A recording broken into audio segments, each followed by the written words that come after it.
What would you do if one utterly ordinary night your mind was suddenly invaded by a personality that was not your own? Personality that claimed to be an energy personality essence, no longer focused in physical matter.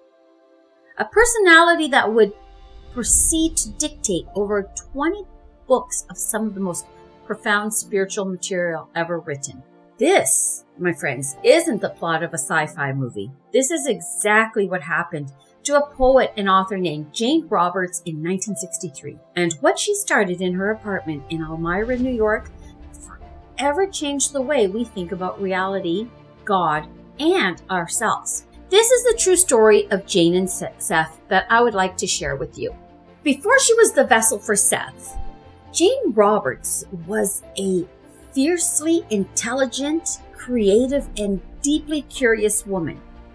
She was a poet, a novelist, an intellectual, exploring the big questions of life through art.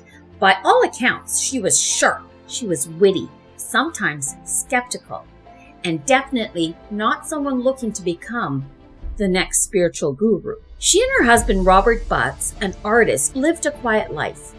They were seekers, experimenting with hypnosis and the occult, not for fame, but only out of a genuine desire to understand the hidden potentials of the human mind. You know, what we normally do on a Saturday night. They were, in many ways, the perfect pair, a writer and a painter, to document what was about to happen. And then came the infamous night of September 9th in 1963, where Jane and Rob were experimenting with the Ouija board. This was, for them though, a creative exercise. Again, on this night, something different happened. The planchette began to fly under Jane's hands. It was spelling out a message with shocking speed. It identified itself as Seth. And then, something even more extraordinary happened. Jane began to hear the words in her head. Whole paragraphs, complex concepts, a flood of information. The Ouija board was too slow. He had to speak it aloud. Rob, realizing this was no ordinary event, did perhaps the most important thing he could have done. He grabbed a notebook and began to write. He would become the scribe, faithfully recording every word for over 2 decades. The Seth sessions had begun. For the next 21 years, until her passing in 1984, Jane would go into a trance state, her voice deepening, her mannerisms changing, and Seth would speak. Through Seth, concepts that were decades ahead of their time were laid out. Here are some examples. That you create your reality through your beliefs and expectations. That reality is not solid, but composed of infinite probable realities. That time is simultaneous, and we only perceive it linearly. That we are multidimensional beings having a physical experience. This wasn't just channeling vague spirit platitudes. This was a rigorous philosophical and psychological system. It was so dense and complex that it challenged Jane physically. The sessions were exhilarating but totally exhausting. It's easy to mythologize Jane, but it's vital to remember that she was a human being. She struggled with the physical toll of the sessions. She faced skepticism.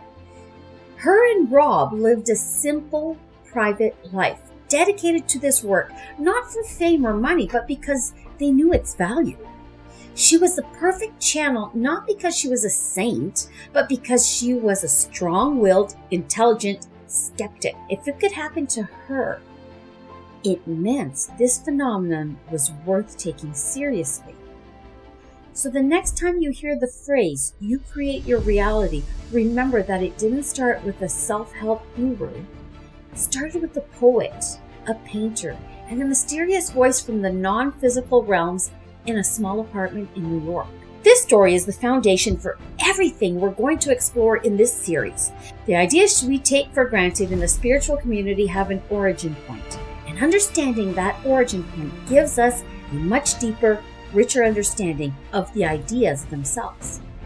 So, if you want to understand how to truly apply these ideas to your life, then you need to understand the source.